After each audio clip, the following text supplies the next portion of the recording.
बिस्मिल्लाहिर्रहमानिर्रहीम। अस्सलाम वालेकुम नाज़रीन, मैं हूँ आसमा शिराजी। प्रोग्राम है फैसला आपका। गुज़िश्ता कई दिनों से, तकरीबन 100 दिन से जो एक बात बार बार सुनने को मिल रही है वो ये है कि पाकिस्तान मुआशी बहरान का शिकार है और इसमें कोई दो राय भी नहीं है।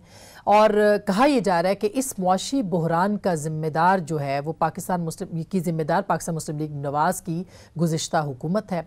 और ख़ास करके एक साल जो पिछला था उसमें ये इल्ज़ाम आता है जनाब शाहिद खाकान अब्बासी साहब पे, जो कि वज़ीर आज़म थे पाकिस्तान के, और उनकी वजह से माशी जो बदहाली है उसका शिकार पाकिस्तान हुआ। इसमें कितनी हकीकत है, क्या ग्राफ्स क्या कहते हैं, उनका मौक़िफ़ क्या है, क्या पाकिस्तान मुस्लिम लीग नवाज़ वाकई इस बहरान के ज़िम्मेदार है और वो समझते हैं कि इस वक्त जो पाकिस्तान तहरीक इंसाफ की मुश्किलात हैं इसमें सरासर ज़्यादती जो है वो PMLN की है। ये वो सवाल है बुनियादी जिसको कि हमने आज पूछना है। इसी तरह से अब चूँकि एक पॉलिटिकल सिचुएशन ऐसी आ गई है जिसमें पाकिस्तान मुस्लिम लीग नवाज़ के अंदर एक क़यादत का फुकदान नज़र आ रहा है। शहबाज शरीफ साहब जेल के अंदर है, नवाज शरीफ साहब खुद साख्ता कैद के अंदर है, मरियम नवाज साहिबा बिल्कुल खामोश है, मियाँ साहब खामोश हैं, कोई लीडरशिप ऐसा सच नज़र नहीं आती। इस खामोशी के पीछे क्या है, PMLN का मुस्तकबिल क्या है? आज एक JIT बन गई है जो कि मॉडल टाउन वाक़े के ऊपर है। क्या शरीफ ख़ानदान के ऊपर इससे भी ज़्यादा कड़ा वक्त आने वाला है? क्या नवाज शरीफ साहब दोबारा जेल में जाने वाले हैं? क्या कोई NRO हो रहा है? क्या कोई NRO मांग रहा है? क्या कोई डील हो रही है? बहुत सारे ऐसे मामलात और ख़ास करके फॉरेन पॉलिसी के जो गुज़िश्ता एक साल के अंदर हुए उसके ऊपर बहुत कुछ पूछने की ज़रूरत है। इसीलिए आज हमने मदऊ किया अपने प्रोग्राम के अंदर पाकिस्तान के साबिक वज़ीर आज़म, पाकिस्तान मुस्लिम लीग नवाज़ के सीनियर तरीन लोगों में से जनाब शाहिद खाकान अब्बासी साहब। सर अस्सलाम वालेकुम। बहुत बहुत शुक्रिया अब्बास साहब आपके वक्त देने का। और मैं ये ऑन द रिकॉर्ड ज़रूर कहूँगी कि आप वो वाहिद वज़ीर आज़म थे जो कि अपने टेन्योर में लोगों के साथ राब्ते में भी रहे, अपने घर पे भी रहे, बचत भी आपने खूब की। ये अलग बात है कि आपने क्रेडिट नहीं लिया और ले नहीं पा रहे, शायद इसकी वजह हमें नहीं पता क्यों नहीं ले पा रहे वो क्रेडिट एज प्राइम मिनिस्टर। जिन्होंने क्रेडिट लेना है उनको मुबारक हो। मैं अपने घर में ज्यादा कंफर्टेबल था तो मैं अपने घर पे ही रहा। आप वज़ीर आज़म हाउस का दौरा कर लें, मेरे ख्याल है हजारों मकान इस्लामाबाद में उससे बेहतर हैं। कोई वहाँ याशी का अड्डा नहीं है, कोई वहाँ महल नहीं है, एक आम सा बल्कि औसत दर्जे का एक चंद कमरे हैं, घर भी नहीं है। तो यहाँ पर एक तासुर दिया जाता है कि बड़ी याशी वहाँ कोई होती है या नहीं होती। बहरहाल हुकूमत के जो मामलात हैं वो हुकूमत के अंदर ही रहने चाहिए। अगर आपने बचत करनी है ज़रूर करें, लेकिन ये तासुर देना कि फलाने ने बचत नहीं की और मैं बचत कर रहा हूँ, ये बातें ज़रा मुनासिब नहीं होती उस ओहदे के लिए। भाई साहब, अब ये चूँकि अब डॉलर की परवाज़ इतनी ज़्यादा है और आपके ज़माने में डॉलर ऊपर जाना शुरू हुआ, उसकी परवाज़ शुरू हुई। एक तो वजह आपकी हुकूमत बनी है इस वक्त मुआशी बहरान की, और फिर आप बहैसियत वज़ीर आज़म जो एक साल था उसके अंदर क्या वाकई पाकिस्तान इतनी नाकामी की तरफ था कि ये सूरत हाल आज PTI को फेस करनी पड़ रही? देखिए, पहले तो ये फैसला कर ले कि मुआशी बहरान है या नहीं है, क्योंकि कल वज़ीर ख़ज़ाना ने कहा है कि मुल्क में कोई मुआशी बहरान नहीं है। ये कल कहा है उन्होंने, बिल्कुल कहा है। लेकिन मैं उनकी स्टेटमेंट को पर यकीन नहीं कर सकता क्योंकि रोज़ स्टेटमेंट बदल जाती हैं। वज़ीर आज़म कुछ कहते हैं, वज़ीर कुछ कहते हैं, तो इसलिए चले हम कहते हैं जी मुआशी बहरान है। तो मुआशी बहरान क्या है? मुल्क के अंदर हमेशा मईशत को चैलेंजेस रहते हैं, पूरी दुनिया में, सिर्फ हमारी मईशत को नहीं। जब हमने 31 मई को हुकूमत छोड़ी, मैंने 4 प्रेस कॉन्फ्रेंसेस की लाइव, पूरा डेटा भी रिटर्न फॉर्म में मुहैया किया, आप उनको देख लें। मईशत क्या थी उस वक्त? 5.8% की ग्रोथ थी, 5.8% की ग्रोथ GDP की, GDP ग्रोथ, 5% के करीब इन्फ्लेशन थी, यानी फराते ज़र था, महंगाई जी, और 16 अरब से ज्यादा के रिजर्व्स मौजूद थे। 16 अरब डॉलर से ज्यादा के रिजर्व्स उस दिन मौजूद थे। और इस वक्त कितने? इसे पता नहीं, मुझे नहीं पता, 6 हैं या 8 हैं, कोई इस किस्म की रकम है। और जो करंट अकाउंट के चैलेंजेस यकीनन रहे उस वक्त थे, क्योंकि हम एक ग्रोथ की रास्ते पर चल पड़े थे। जब हमने हुकूमत ली 3% से कम की ग्रोथ थी और तकरीबन 11 से 13% की इन्फ्लेशन हमने इनहेरिट की थी। हमने रोना धोना नहीं डाला, हमने उसको मैनेज किया। इकॉनमी को मैनेज करना पड़ता है और उसमें इन्वेस्टर को कॉन्फिडेंस देना, हुकूमत का रवैया क्या है, हुकूमत की सोच क्या है, उसका बड़ा अमल दरामद होता है। तो अब इनको चाहिए था कि जो हमने इकोनॉमिक रिफॉर्म्स पैकेज दिया था, जो कि पूरी दुनिया ने सराहा, वो, और जो हमने एक्सपोर्ट को इंसेंटिव्स दिए जिससे ग्रोथ आ रही थी, डॉलर को हमने खुद फ्लोट किया। डॉलर एक सतह 107.5 107 की सतह पर कायम था। हाँ जी, आप हमने 111 उसको तक फ्लोट किया, हमने 11 112, हाँ। ताकि एक्सपोर्ट्स को मदद मिल सके। हाँ। और उसका इन्फ्लेशनरी इंपैक्ट ना होने के बराबर था। इन्फ्लेशन को भी मैनेज किया, और ये हम छोड़कर गए थे।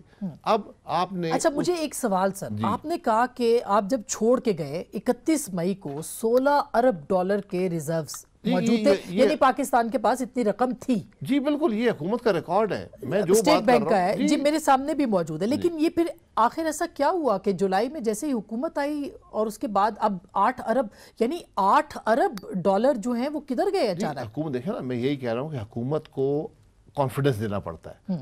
अगर हुकूमत रोना धोना शुरू कर दे कि हम मर गए, हम तबाह हो गए, हम खत्म हो गए, फलाने ने ये कर दिया, कुछ नहीं किया।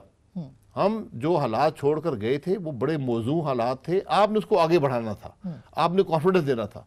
सबसे पहले आपने जो हमारा इकोनॉमिक रिफॉर्म्स पैकेज है उसको ख़त्म कर दिया।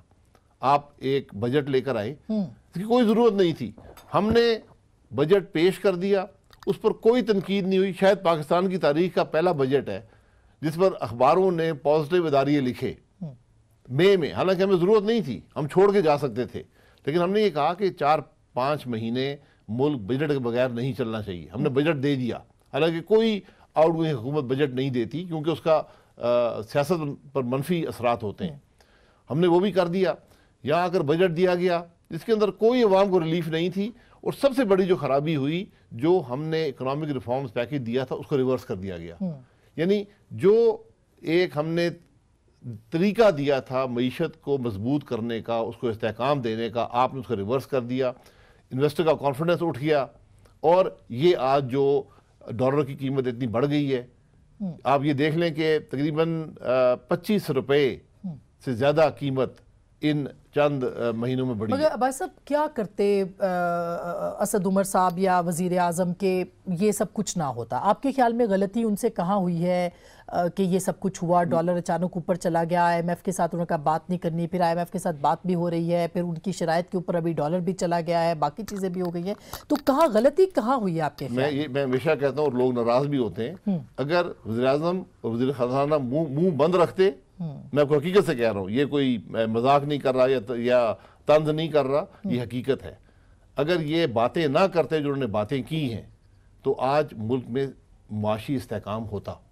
आज डॉलर की कीमत शायद 120-122 रुपए के लगभग होती। बातें मसलन बातें क्या मतलब? जो आपने हर चीज को रिवर्स करना शुरू कर दिया, आपने तमाम पॉलिसीज को रिवर्स कर दिया, आपने एमनेस्टी को क्वेश्चन किया, आपने बात लगा नहीं एमनेस्टी ठीक थी, आपने कहा IMF नहीं जाएंगे, मर जाएंगे, फिर आप IMF पर जाने की बातें शुरू कर दी, मुख्तलिफ बातें।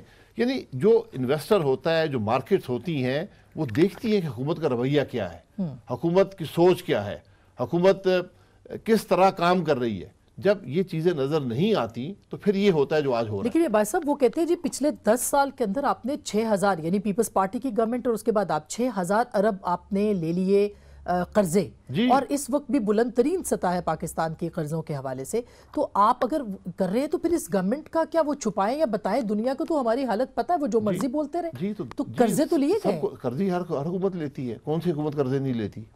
लेकिन वो बात ये है, आप उन खान साहब का ये पॉइंट ऑफ व्यू है कि पिछले 10 साल में जितना हुआ है कर्जा इस लिया गया, उससे पहले कभी नहीं लिया गया। वो कहते हैं अयूब खान से लेके और मुशर्रफ तक, और उसके बाद जो 10 साल है वो बिल्कुल एक तरफ है। जितने खान साहब इस पीरियड में कर्जा ले चुके हैं ना, 3 महीनों में, पाकिस्तान की तारीख का सबसे ज्यादा कर्जा है, ये भी आपको पता है जी। ये भी रिकॉर्ड का हिस्सा है। ये कोई बात ढकी छुपी नहीं होती। देखिए, बात ये होती है, आपकी इकॉनमी ग्रो कर रही है, आपकी इकॉनमी ने ग्रो किया है, अब आपने ग्रोथ के जरिए कर्जे भी वापस करने हैं। अगर आप अपने आप को कंस्ट्रेन कर लेंगे, अगर आप ग्रो नहीं करेंगे तो फिर आप कर्जे वापस नहीं कर सकेंगे। दुनिया इस तरह ग्रो करती है, आप कर्जे लेते हैं, उसको इन्वेस्ट करते हैं, उससे इकॉनमी ग्रो करती है और आप कर्जे वापस करते हैं। ये तरीका है, क्योंकि हमारे जो बेसिक प्रिंसिपल है फेडरल गवर्नमेंट का, जो इकोनॉमिक जो उसके बुनियाद है, वो ये है कि हमारे पास जो पैसा बचता है सूबों को देने के बाद, वो सिर्फ डेट सर्विसिंग और डिफेंस को पार्शली मीट करता है। बाकी तमाम करंट एक्सपेंडिचर के लिए और डेवलपमेंट के लिए आपको पैसा, आपको कर्जा लेना पड़ता है। ये हुकूमत भी लेगी और ये भी रिकॉर्ड कर्जा लेगी। अब बात ये है कि आप उस पैसे को इन्वेस्ट कैसे करते हैं।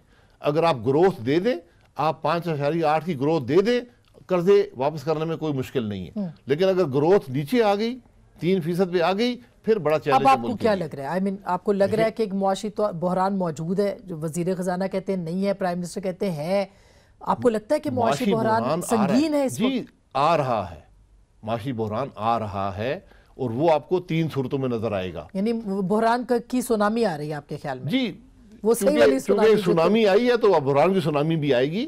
क्योंकि जो इन्होंने किया है, इन्होंने ग्रोथ कम कर दी है, इनके एक्शंस या इन एक्शन की वजह से ग्रोथ कम हो गई है।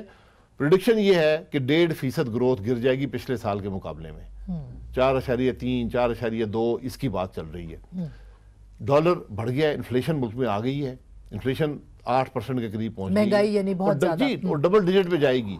ये तो अल्लाह का करम है कि तेल की कीमतें थोड़ी नीचे आ गई हैं, तो वो थोड़ा सा उसमें इन्फ्लेशन की जो रफ्तार में कमी वाक़ हुई है। और तीसरा, जब आप एक गवर्नमेंट स्पेंड नहीं करेगी, 1 खरब के PSDP को आपने 650 अरब कर दिया, वो भी खर्च नहीं होगा इस साल, तो फिर इकॉनमी, मुल्क के अंदर जो कारोबार के मौके कम हो जाएंगे, रोजगार के मौके कम हो जाएंगे और बेपनाह तकलीफ अवाम की किस्मत में आएगी। ये बदनसीबी है मुल्क की। अच्छा, ये जो अभी एक IPOR है, इसने सर्वे किया है, आईप्रो के नाम से ये एक इदारा है, और उसने कहा है कि तहरीक इंसाफ के लिए जो सबसे बड़ा चैलेंज है वो महंगाई पर काबू पाना है। 22% लोगों ने कहा है कि जी महंगाई जो है वो बहुत ज़्यादा बढ़ जाएगी। बेरोजगारी का खात्मा भी उन्होंने कहा लोगों ने कि मसला है, लेकिन सबसे बड़ा मसला जो है 22% ने वो कहा महंगाई है। मैंने यही कहा, देखिए तो ये तो फिर पॉलिटिकल इंस्टेबिलिटी की तरफ नहीं लेके जाएगा ये मामला सारा? बिल्कुल जा सकता है, अगर महंगाई एक हद से ज़्यादा बढ़ जाए। अब ये देख लें, हमने डबल डिजिट इन्फ्लेशन इनहेरिट की थी, 13% के करीब, 11 से 13% की इन्फ्लेशन थी। हम उसको 5% हमने कांस्टेंट रखा, बल्कि 2 साल 4%, 4.5% करीब इन्फ्लेशन रही, तो उसको मैनेज किया गया। आप अपनी पॉलिसीज के जरिए स्पेंडिंग करके आप कंट्रोल करते हैं इन्फ्लेशन को। लेकिन भाई साहब देखें ना, अब ये गवर्नमेंट आई, इनको फिर खुशी से तो वो कशकोल लेके नहीं गए, सऊदी अरब भी गए, उनको पैकेज मिला, वो कहते हैं जी बगैर किसी शर्त के मिला। चाइना में CPEC के हवाले से भी चीज़ें, जो पहले चीन ने कहा कि वो पैसे दे रहे हैं, लेकिन फिर उसके बाद उन्होंने कहा जी लॉन्ग टर्म इन्वेस्टमेंट है, हम शॉर्ट टर्म कुछ भी नहीं दे रहे, पैसे नहीं है, जो कि काउंसिल जनरल का जो स्टेटमेंट आया।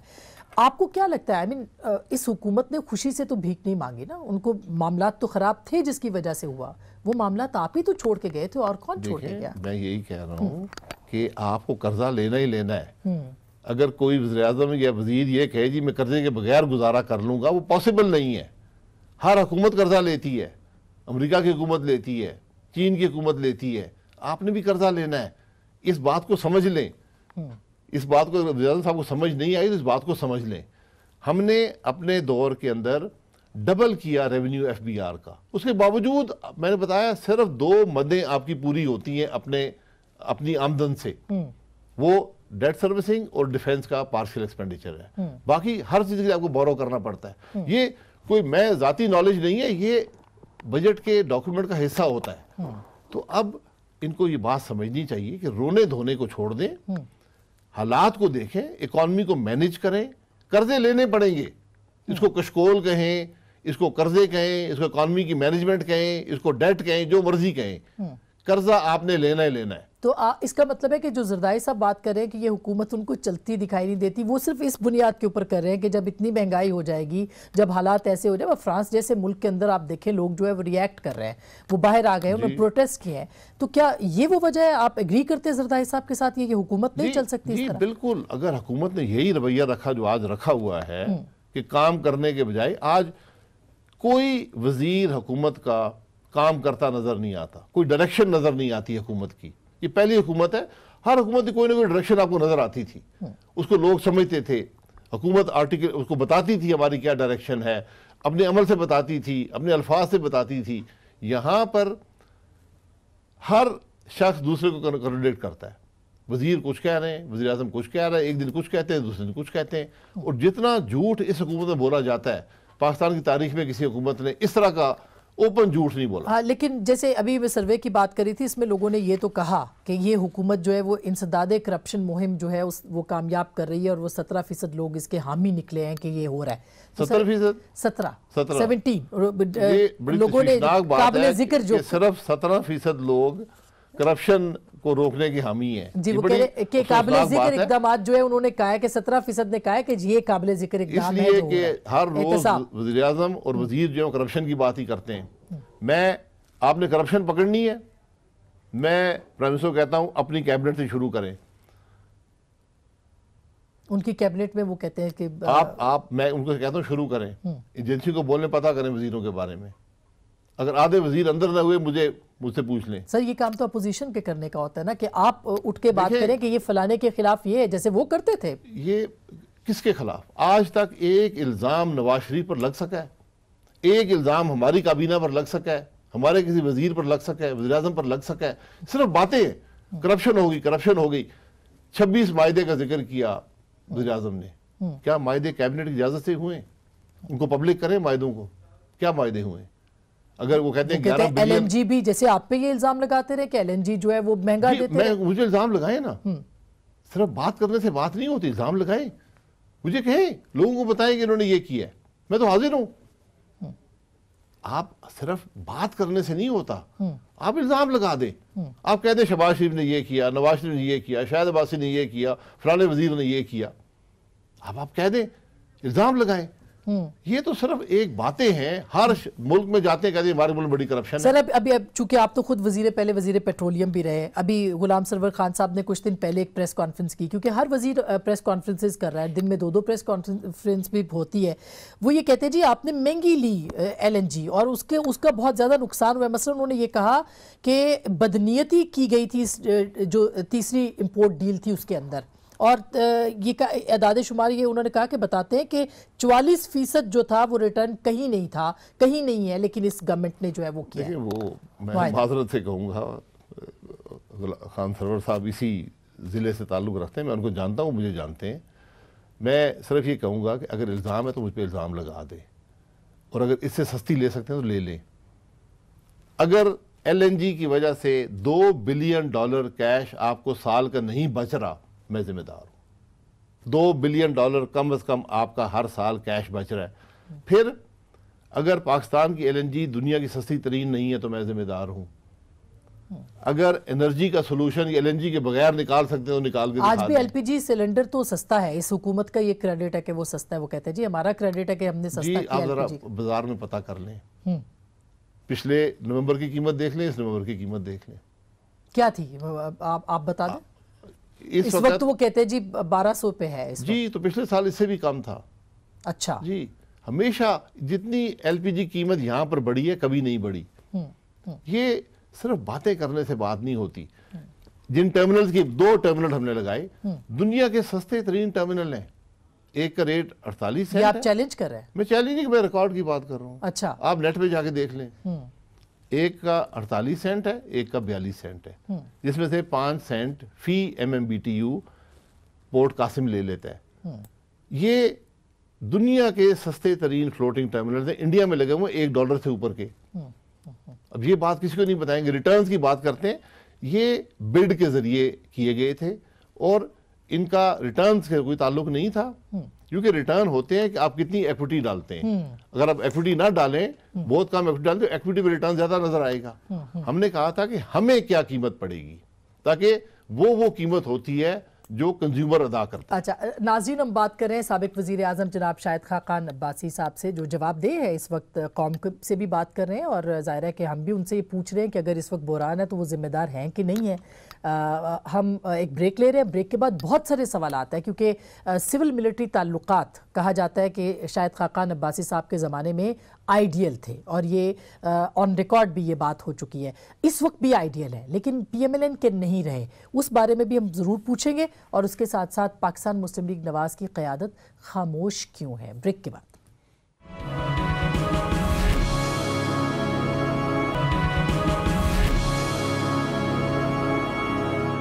वेलकम बैक नाजरीन, एक दफ़ा फिर आपको खुश आमदीद कहते हैं। अब्बास साहब, आपकी क़यादत जो है वो इस वक्त एक जेल में है, और दूसरी खुद साख्ता जेल में है। क़यादत का फुकदान है, अपोजिशन कोई ऐसा सच नज़र नहीं आ रही। पीपल्स पार्टी ने हल्का फुल्का बोलना शुरू किया है, लेकिन PMLN की तरफ से मुकम्मल खामोशी है, एक वैक्यूम है। ऐसी सूरत में जो आप बातें कर रहे हैं ये कौन करेगा? आवाम को कौन बताएगा कि गलत क्या है और सही क्या है? जमहूरियतों में यही होता है ना, एक शैडो कैबिनेट होती है, वो एहतजाज करती है, वो बात करती है, वो पार्लियामान में बात करती है, लेकिन ये तो नज़र नहीं आ रहा। देखिए, ये अपोजिशन को आज दबाने की कोशिश की जा रही है। आज सबसे पहले नवाज शरीफ साहब को जेल डाला गया, उन्होंने कबूल किया, गए, इंग्लैंड में रह सकते थे, वो आए और जेल चले गए। ये इससे बड़ी कुर्बानी पाकिस्तान की सियासत में नहीं दी किसी ने। उसके बाद लीडर ऑफ अपोजिशन शहबाज शरीफ साहब को जेल, नैब ने रिमांड, आज 60 दिन का रिमांड हो गया। कत्ल का रिमांड 10 दिन का होता है। इल्जाम किसी को तो आप ही ने कानून बनाया था ना? नहीं, कानून हमने नहीं बनाया, कानून मुशर्रफ ने बनाया था। आप लोगों ने उसको चेंज नहीं किया। कवानीन बहुत से होते हैं, कवानीन का इस्तेमाल कैसे किया जाता है, असल बात यह है। लीडर ऑफ अपोजिशन कोई मामूली पोस्ट नहीं होती। आपने ना इल्जाम लगा सके, ना कोई वजह है रिमांड की, क्योंकि पता है कि अगर ये हम इनको जुडिशियल रिमांड भेजेंगे बेल हो जाएगी। आज सिर्फ प्रेशर डालने के लिए, और आज एक प्रेशर है, आज हर एक से कहा जाता है कि बोलोगे जेल जाओगे, नैब पकड़ के ले जाएगी। ऐसे सियासतदान आपको लगता है कि ये प्रेशर है, सब पे प्रेशर है। आज ये अपोजिशन को बताया जाता है, आपने लीडर ऑफ अपोजिशन को गिरफ्तार करके बता दिया है, अगर तुम बात करोगे तो अगर वो जा सकता है तो तुम्हें कोई चीज नहीं है। लेकिन नैब तो आजाद इदारा है, खुद मुख्तार इदारा है, हुकूमत कहती है हमारा कोई ताल्लुक नहीं। मुख्तार है तो फिर इसका जवाब किसी को तो देना पड़ेगा ना, किसी दिन तो देना पड़ेगा। क्या आपको लगता है लीडर ऑफ अपोजिशन को बगैर किसी इल्जाम के आप कैसे पकड़ सकते हैं? उससे बड़े इल्जाम 2 और वज़ीर आज़म पे लगे हुए हैं, उससे बड़े इल्जाम स्पीकर पे लगे हुए हैं, डिफेंस मिनिस्टर पे लगे हुए हैं, कैबिनेट के कई मेंबरों पे लगे हुए हैं। आप कुछ हुकूमत को सोचना चाहिए, अगर उनके इख्तियार में नहीं है बात तो कर दें कि गलत गिरफ्तार किया गया है शहबाज शरीफ को, इल्ज़ाम नहीं है उसके खिलाफ। आप रिमांड किसका लेते हैं? जिससे बरामदगी हो या जिसके भागने का खतरा हो। क्या बरामद करना है आपने शहबाज शरीफ से? क्या उसके भागने का खतरा है? ये सियासत बड़ी एक नाजुक चीज होती है, जमहूरियत एक बड़ी नाजुक चीज होती है। अभी तो वो एक और ऑर्डिनेंस भी लेके आ रहे हैं जो कि एहतसाब से मुताल्लिक है। जी जरूर ले आए जी, एहतसाब करें। एहतसाब और प्रोसिक्यूशन और प्रोसिक्यूशन बड़ा फर्क होता है। आज हो रही है प्रोसिक्यूशन कि मैं कहता हूं तुम करप्ट हो, इल्जाम नहीं लगाऊंगा, अंदर कर दूंगा, अंदर कर दिए। वजह क्या है? क्यों ऐसा वजह ये है कि क्या बिल्कुल बेकसूर है शहबाज शरीफ साहब? कोई ऐसा कुछ नहीं, बिल्कुल बेकसूर है नवाज शरीफ साहब। उनका सिर्फ एक कसूर है कि मुल्क के लिए काम किया है, ये उनका कसूर है। यही कसूर नवाज शरीफ का है कि हमने 5 साल मेहनत की है, इस मुल्क के मसाइल को हल किया। शहबाज शरीफ ने जो तरक्की पंजाब को दी है, पूरे पाकिस्तान में कोई सूबा ना कर सका। ये इल्जाम। लेकिन भाई साहब आप भी तो बाहर है ना, मतलब आप पे तो कोई ऐसा, ठीक है इल्जाम जरूर है, लेकिन इंक्वायरी वगैरह या देर नहीं लगती, कोई देर नहीं लगती। यहाँ पर किसी को आप अंदर कर सकते हैं, इल्जाम तो बाद में लगते हैं। अंदर करके बताया जाता है चलो इसको आशियाना केस में अंदर कर देते हैं। आशियाना केस है क्या, आज तक किसी को पता नहीं है। तो किसी को भी अंदर के, यही बात मैं आपको यही बता रहा हूँ कि आज ये बता दिया गया है कि जो बोलेगा उसको अंदर कर देंगे। तो इसका मतलब है मियाँ साहब इसीलिए चुप है कि वो दोबारा अंदर ना चले जाए। मियाँ साहब की पार्टी बोल रही है। हमने हुकूमत की 100 साल कारकर्दगी थी, वाइट पेपर भी जारी किया, प्रेस कॉन्फ्रेंसेस भी की हैं, असेंबली में भी बात की है। हम सिलसिला हम अपनी अपोजिशन कर रहे हैं। हमने कभी गाली गलोच की अपोजिशन नहीं की, हमने बदतहजीबी बदतमीजी की अपोजिशन नहीं की, हमने ऑब्जेक्टिव अपोजिशन की है इससे पहले भी। और मुस्लिम लीग नून पिछले 31 साल में सिर्फ 10 साल इक़्तिदार में रही है वफाक में। हमने 21 साल अपोजिशन की है, और जब कोई नहीं था, जब इमरान खान भी एक आमिर के साथ थे और पीपल्स पार्टी ने NRO किया था, हम उस वक्त भी अपोजिशन में रहे। लेकिन अब्बासी साहब जो आप कह रहे हैं कि मियाँ साहब की पार्टी बोल रही है, मियाँ साहब जिस बयानिए के साथ आए थे और जिस तरह से इलेक्शन से पहले आए थे, ज़ाहिर है फिर वो जेल भी गए, लेकिन जो वोट को इज्जत दो की तहरीक और सिविलियन बालादस्ती का ख्वाब, वो तो बिल्कुल चुप करके बैठे हैं। उसके पीछे क्या कोई NRO है? कोई NRO नहीं है, वो इलेक्शन का माहौल था। मियाँ साहब को सियासत से भी अलहदा किया गया, हुकूमत से भी अलहदा किया गया, लेकिन उनका बयानिया मौजूद है और बयानिया आइन का है कि हुकूमत पाकिस्तान आइन के मुताबिक चलनी चाहिए, और कोई बयानिया नहीं है, कोई झगड़ा नहीं है। किसी से इख्तलाफ नहीं है, किसी से दुश्मनी नहीं है, सिर्फ ये बयानिया है और इस बयानिए पर मैं समझता हूँ पूरा पाकिस्तान मुत्तफिक है। अब अगली बात यह है कि मियाँ नवाज शरीफ ने कभी सियासत को सर्कस नहीं बनाया। वो धरने की सियासत नहीं करते, वो मुल्क के मुफाद की सियासत करते हैं। 3 दफ़ा वज़ीर-ए-आज़म रहे हैं, वो बहुत सी बातें जानते हैं, बहुत सी बातें कर सकते हैं, नहीं करते, उनकी ज़रूरत नहीं है, उसमें मुल्क का मुफाद नहीं है। इसलिए लेकिन भाई साहब सिविलियन और मिलिट्री सिविलियन ताल्लुकात तो खराब थे ना उनके ज़माने में, आपके ज़माने में नहीं खराब कभी नहीं होते। देखें, मैं हमेशा ये कहता हूँ हमारे मुल्क में 3 लंबे दौर माशाल्लाह के गुजरे हैं। हमारे जो मुल्क की ज़िंदगी है आधे से ज़्यादा जो है वो आमरीत में गुजरी है। तो एक मुल्क के अंदर मामूल बन गया है, यानी वो मामूल वो है जो गैर मामूली है, वो आइन के मुताबिक नहीं है। वक्त के साथ ये चीज़ें बेहतर होती हैं। जमहूरियत को वक्त देना पड़ता है, सियासत को वक्त देना पड़ता है। हम जब भी जमहूरियत को दबाने की कोशिश करेंगे, सियासत को दबाने की कोशिश करेंगे, नुकसान मुल्क का होता है। अब ये एक इवॉल्विंग रिलेशनशिप है। सियासतदानों ने फौज को समझना है, फौज ने सियासतदानों को समझना है। मकसद सबके सामने एक होना चाहिए, मुल्क का मुफाद। तो काम वो किए जाएं जिससे मुल्क का मुफाद हो। अभी आपको लगता है आइडियल रिलेशनशिप है इस वक्त? आर्मी चीफ भी मिलते हैं, सब इदारे एक पेज के ऊपर है। आज चीफ जस्टिस से 1-on-1 मुलाकात हुई है वजीर आजम की, फिर आर्मी चीफ से 1-on-1 मुलाकात हुई है, एक आइडियल रिलेशनशिप नजर आ रही है। तो ये अच्छी बात है ना कि बहुत अच्छी बात है। मैं यही कह रहा हूँ कि जरूरत है इस बात की। लेकिन पीएमएलएन नहीं कर इवॉल्विंग रिलेशन नहीं, हमारी भी रिलेशनशिप बिल्कुल अच्छी थी, कोई मसला नहीं था। नहीं, आपसे मतलब पीएमएलएन की बात कर रही हूँ, मियाँ साहब की बात कर रही हूँ, उनके साथ तो नहीं थे। साहब ने कभी कोई किसी के खिलाफ बात नहीं की या किसी को नुकसान नहीं पहुंचाया। तो फिर क्या मसले थे सर? फिर क्यों बीच में डॉन लीक्स आ गई, बीच में और बहुत सारी चीजें ये बातें आपको तारीख बताएगी। ये मैं नहीं बता सकता, ये मियाँ साहब नहीं बता सकते, ये कोई और शख्स नहीं बता सकता। ये तारीख बताएगी कि क्या हुआ। ये आज से 10 साल बाद, 20 साल बाद, 30 साल बाद हकायक अवाम के सामने आएंगे कि हम क्या खेल खेलते रहे, हमने क्या किया मुल्क के साथ। ये बदकिस्मती है। तो क्या अब मियाँ साहब कभी दोबारा फाल होंगे सियासी तौर पर? मरियम साहिबा फाल होंगी जितनी वो पहले थी? देखिए, मियाँ साहब की जमात फाल है। मरियम साहिबा के पास ना कभी पार्टी का ओहदा था ना हुकूमत का ओहदा था।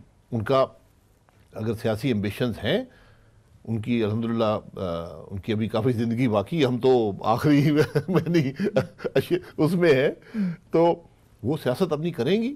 उनको उनकी जगह अवाम के दिल में है और वो सियासत कर सकती है। लेकिन अभी इन 5 सालों के अंदर आपको नहीं लगता कि वो फाल किरदार अदा इसका फैसला वो खुद करेंगी। आज पार्टी मौजूद है, 85 MNA मौजूद हैं, उनका काम है असेंबली के अंदर भी करें। और मैं आपको हकीकत से कहता हूं, इस गवर्नमेंट को अपोजिशन की जरूरत नहीं है, ये अपने वजन के तहत गिरेगी। आप देखेंगे कि जो ये कर रहे हैं, जो उनका रवैया है, जो इनका तरीका है हुकूमत चलाने का, ये अपने बोझ तले मारे जाएंगे। अच्छा, और मुझे डर ये है कि ये पाकिस्तान के अवाम को इतना नुकसान दे जाएंगे कि उसको ठीक करने में बड़ा वक्त चाहिए। निजाम को भी नुकसान देंगे, निजाम को नुकसान हो सकता है। देखें, जब मईशत के हालात आप बुरे कर दें, महंगाई बढ़ जाए, ग्रोथ रुक जाए, अवाम तकलीफ में हो, तो फिर जमहूरियत को भी नुकसान पहुंच सकता है। फिर लोग कहते हैं नहीं, हमसे इससे तो अमरीत बेहतर है। ये बदकिस्मती है। ये बड़ी इंपॉर्टेंट बात की है बासी साहब ने कि एक तो ये हुकूमत अपने वजन से गिरेगी, और दूसरी बात ये खुद जरदारी साहब ने कुछ दिन पहले कहा है कि शायद कोई कौमी हुकूमत आ जाए, शायद कुछ और सिस्टम, ये उनको पता नहीं, मगर ये हुकूमत नहीं चल सकती। और इत्तेफाक कर रहे हैं बासी साहब इससे। मैं सिर्फ ये नहीं कहता। अच्छा, मैं नहीं कह रहा। हाँ, मौजूदा वज़ीर-ए-आज़म भी कह रहे हैं कबल अज़ वक्त इलेक्शन हो सकते हैं। हाँ, वो तो एक सवाल के तनाज़ुर में था। 100 दिन के अंदर ये बात शुरू कर दे कि कबल अज़ वक्त इलेक्शन हो सकते हैं, आप उनकी कैफियत खुद अंदाजा लगा। अच्छा, इसका मतलब है कि कबल अज़ वक्त इंतखाबात हो सकते हैं। मैं एक छोटी सी ब्रेक लेती हूँ, ब्रेक के बाद हम ज़रूर बात करेंगे इस पे कि क्या वजह है कि इस वक्त प्राइम मिनिस्टर ये कह रहे हैं कि वो मिड टर्म इलेक्शंस की तरफ जा सकते हैं या कबल अज़ वक्त इंतखाबात की तरफ जा सकते हैं। वैसे उन्होंने जवाब जो दिया था वो जनूबी पंजाब के सूबे के हवाले से दिया था, लेकिन अब सवाल ये है कि सियासत का रुख क्या होगा, पार्लिमानी निज़ाम किधर होगा। पार्लियामेंट इनइफेक्टिव हो चुकी है, पब्लिक अकाउंट्स कमेटी नहीं बनी और साथ में सारी कमेटियां नहीं बनी, कानून साजी नहीं हो रही, तो क्या पार्लिमानी निज़ाम को भी कोई खतरा मौजूद है? ब्रेक के बाद इस पर बात करेंगे, हमारे साथ रहेगा।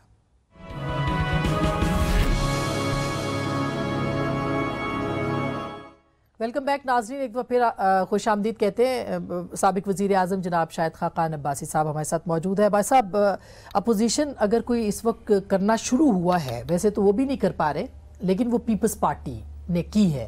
पिछले कुछ दिनों से जरदाई साहब की टोन जो है वो बिल्कुल एज सच आपकी तरह की नहीं है, जो कि जुलाई 25 से पहले की थी, लेकिन वैसी ही पकड़ते जा रहे हैं वो। आज कायरा साहब ने जो मंशूर के बारे में कहा वजीर आजम ने कि पीटीआई के मंशूर के साथ फौज खड़ी है, उस पर उन्होंने रिएक्शन दिया है, वो मैं आपको सुनवाना चाहती हूँ, फिर मैं आपका रिएक्शन भी लूंगी। जरा सुनवाइएगा। वजीर आजम साहब फरमाते हैं कि हमारे पीछे फौज खड़ी है, हमारे मैनिफेस्टो के साथ खड़ी है। वजीर आजम के कहने पे अगर ISPR ने खामोशी इख्तियार कर ली है तो ये एक तरह की सनद है। तो क्या फौज बाकी जमातों के मैनिफेस्टो के साथ नहीं खड़ी है? क्या हम ये समझें, जो कि नहीं समझना चाहिए? उनके मैनिफेस्टो के साथ खड़े होने का क्या माना है? मैनिफेस्टो को जमात बनाती है ना, फौज ने तो नहीं बनाया। कहीं ऐसा तो नहीं है कि बनाने वाला उन्होंने मैनिफेस्टो भी दिया होगा, ये लो। अगर ऐसा है जो इमरान खान कह रहे हैं तो ये बड़ी खतरनाक बात है। फौज को हुकूमत के फैसलों के साथ होना चाहिए। उनका सियासी एजेंडा अपना है, उनके मैनिफेस्टो में सियासी मुखालिफिन के लिए गलत बातें हैं। वो पाकिस्तान को अपनी पोजीशन इस पर वाजे करनी चाहिए। आप भी मुतालबा करते हैं कि वाजे करनी चाहिए, आप इत्तेफाक करेंगे जो कायरा साहब कह रहे हैं? पोजीशन वाजे करना हर इदारे का अपना काम होता है, लेकिन मैंने 2 दिन पहले यही बात की थी। मैंने यही कहा था कि फौज हुकूमत के साथ होती है, किसी जमात के मैनिफेस्टो के साथ नहीं होती। तो ये एक गलत, आपको ये अलार्मिंग लग रहा है ये बात? ये एक गलत बयानी की है वज़ीर आज़म ने, और कोई नई बात नहीं। वो ये तो आप कह रहे हैं ना, फौज तो चुप है, कोई ISPR का ट्वीट नहीं आया, कोई स्टेटमेंट हर बात पे तो रिएक्ट नहीं कर सकती ना। लेकिन मैं बुनियादी तौर पर जो स्टेटमेंट है उसके बारे में बात कर रहा हूं कि ये बात दुरुस्त नहीं है, असूली तौर पे दुरुस्त नहीं है। फौज किसी जमात की मैनिफेस्टो के साथ नहीं हो सकती। वो मेरी सोच होती है, मैं समझता हूं कि ये मुल्क के मसाइल हैं, इससे अवाम के मसाइल हल होंगे, तो मैं एक मैनिफेस्टो बना देता हूं। अब फौज जो होती है वो हुकूमत के एक्शन के साथ होती है, हुकूमत का इदारा है, हुकूमत को सपोर्ट करती है कि मुल्क चल सके, लेकिन वो मैनिफेस्टो के हर पॉइंट से एग्री नहीं कर सकती, वो मैनिफेस्टो पे अमल नहीं करवा सकती। तो यही बात हमने भी की है। अब उस पर अगर फौज क्लैरिफाई कर दे तो बेहतर होगा, वज़ीर आज़म खुद क्लैरिफाई कर दें। वज़ीर आज़म साहब ने तो कह दिया है कि ग्रेट लीडरशिप जो होती है वो यू टर्न्स पे होती है। जो बड़े लीडर हैं वो यू टर्न, तो कल यू टर्न ले लेंगे, मैंने ये बात नहीं कही थी, मेरा मकसद कुछ और था, वो यू टर्न ले लेंगे। तो बात ये नहीं है। लेकिन आप बात कर रहे थे, जैसे अभी हम कह रहे थे कि जिस तरह के पार्लिमानी निज़ाम को भी आपको कोई ख़तरा लगता है? क्योंकि बहुत सारे जो पीपल्स पार्टी के लीडर्स हैं, जरदाई साहब तो 18वीं तरमीम के बारे में बोल रहे हैं, काफ़ी लोग बोल रहे हैं, आपको लगता है कि पार्लिमानी निज़ाम को भी ख़तरा है अगर इस गवर्नमेंट नाकाम होती है, जो कि आप कह रहे हैं कि नहीं चल सकती इस तरह की सूरत हाल में? पार्लिमानी निज़ाम को आज गवर्नमेंट ने मफलूज किया हुआ है। पार्लियामेंट का ज्यादा काम कमिटीज में होता है, जो सब्सटेंशियल काम जिसे हम कहते हैं ना, जो आप फोरम देखते हैं, कौमी असेंबली का जो सेशन होता है, उसमें उन इश्यूज को डिबेट करके ये असेंबली में भेजा जाता है, ये जो असेंबली से रिपोर्ट आती है उस पर बहस होती है। सपोर्ट सिस्टम है ना, वो लेजिस्लेशन उसी के जरिए। असल काम कमिटीज में होता है। अगर कमिटीज नहीं चलेंगी तो पार्लियामेंट नहीं चलती। वो कहते हैं हम पब्लिक अकाउंट्स कमेटी नहीं देते शहबाज शरीफ साहब को, वो जेल में है, उनके ऊपर मुकदमात हैं, उनके भाई के हमने ऑडिट पैरास देखने हैं, तो इसको आप क्यों अना का मसला बना रहे हैं? आप कह रहे हैं इंसाफ का असूल क्या है? हम शहबाज शरीफ की बात नहीं कर रहे, हम बात कर रहे हैं कौमी असेंबली की। कौमी असेंबली की रवायत है कि पब्लिक अकाउंट कमेटी का chairman leader of the opposition होगा, चाहे वो जो मर्जी हो। जब तक वो लीडर ऑफ अपोजिशन है वो चेयरमैन रहेगा। जिस दिन शहबाज शरीफ साहब को हटा दिया गया उस ओहदे से, क्योंकि इंसाफ का असूल होता है कि आप इनोसेंट हैं अनटिल प्रूवन गिल्टी। मेरे इल्ज़ाम लगाने से आप गिल्टी नहीं होते, और शहबाज शरीफ का तो इल्ज़ाम भी कोई नहीं लग सका। आप चेयरमैन, ये सीधी, ये तो एक दिन का मसला है, हल हो जाना चाहिए था। आप बनाएं सर, वो हल नहीं, वो हल नहीं करना चाहते, लेकिन अपोजिशन भी तो नहीं चलेगी, फिर असेंबली नहीं चलेगी, सीधी सीधी बात है। इसीलिए तो वो सर रिप्लेसमेंट ये है कि वो ग्रुप ऑफ जर्नलिस्ट को बुला के इंटरव्यू देते हैं, सवाल करते हैं, सवाल जवाब करते हैं। पार्लियामेंट तो गैर फाल, अगर आप गैर फाल कर देंगे, हुकूमत कर सकती है, अपोजिशन भी कर सकती है, गैर फाल दोनों कर सकते हैं, दोनों मिलकर असेंबली का फोरम भी वो फोरम होता है जहां अवाम की राय का इजहार किया जाता है। बिल्कुल, हम सब अवाम के नुमाइंदे हैं, हम हुकूमत के मुलाजिम नहीं है, किसी जमात के मुलाजिम नहीं है, अवाम ने यहाँ भेजा है। हमारा काम है कि अवाम के मसाइल को रखें, डिबेट करें, बेहतर हल की कोशिश करें। अगर आपको लगता है पार्लिमानी निज़ाम या ये हुकूमत फेल होती है तो कौमी हुकूमत आएगी या कुछ और होगा? देखिए, कौमी हुकूमत की जो बात है, मैं इसका कभी हामी नहीं रहा, क्योंकि पार्लिमानी निज़ाम के अंदर कौमी हुकूमत का चलाना बड़ा मुश्किल काम होता है। लेकिन आज जिस बात की ज़रूरत हो गई है मेरी नज़र में, जो हालात मुल्क में पैदा हो गए हैं, वो ये है कि आपको एक नेशनल डिबेट की ज़रूरत है, और उस डिबेट के अंदर तमाम स्टेक होल्डर्स भी आएंगे, जिसमें गवर्नमेंट होगी, अपोजिशन होगी, जुडिशरी होगी, उसके अंदर फौज होगी, इंटेलिजेंस के इदारे होंगे, मीडिया भी होगा। ये सब आज मुल्क के अंदर स्टेक होल्डर्स हैं। नेशनल डायलॉग, हम माने या ना माने, आपने नेशनल डायलॉग करना है, ये फैसला कर लें कि मुल्क के मसाइल को कैसे हल करना है, रास्ता क्या है, रोड़े नहीं अटकाई जाएंगे। ये डायलॉग होगा किधर, किस प्लेटफॉर्म के ऊपर होगा, कौन करेगा? बाहर कोई भी इनवाइट कर ले सर, लेकिन ये तो पार्लियामेंट का काम है। जरूरी नहीं है पार्लियामेंट इनवाइट करे, उसकी रिपोर्ट, उसकी इम्प्लीमेंटेशन पार्लियामेंट करेगा ना। पार्लियामेंट ये कर सकता है, लेकिन जब आप पार्लियामेंट को कुछ समझेंगे ही नहीं, ये इनिशिएटिव किसी न किसी को लेना पड़ेगा, और ये इनिशिएटिव हुकूमत ही ले सकती है। हुकूमत पार्लियामानी निज़ाम में बड़ा भाई होती है, क्योंकि मैं 10 महीने इज़ाज़त रहा, मैंने ये सब हालात देखे हैं। और सबसे बड़ा मसला आज आपका ये है कि आपकी हुकूमत नहीं चलती, आपकी हुकूमत नहीं चल सकती, क्योंकि जो हालात इदारों ने, इंटरफियरेंस जो आ गई है मुख्तलिफ इदारों की एग्जीक्यूटिव के काम में, ब्यूरोक्रेट आज कोई काम करने को तैयार नहीं है। ब्यूरोक्रेट के लिए सबसे आसान रास्ता है कि कोई काम ना करे, अपना वक्त गुजारे और घर चला जाए। जब ये कैफियत पैदा हो जाए, इसमें मुख्तलिफ इदारे भी शामिल हैं, इसमें जुडिशरी भी शामिल है, ये हालात पैदा करने में पार्लियामेंट भी शामिल हो सकती है, अपोजिशन भी हो सकती है, इसमें इंटेलिजेंस के इदारे भी हो सकते हैं, इसमें अदलिया भी, इसमें नैब भी हो सकती है। आज जरूरत इस बात की है कि हम होश के नाखून लें, मुल्क को चलाएं। आज मुल्क नहीं चल रहा बदकिस्मती से। जब ब्यूरोक्रेसी नहीं चलेगी, मुल्क नहीं चलेगा। इसलिए ये जरूरी है कि ये एक नेशनल डायलॉग क्रिएट हो, उसके बाद मामले हुकूमत अवाम की मुंतखबी रहे।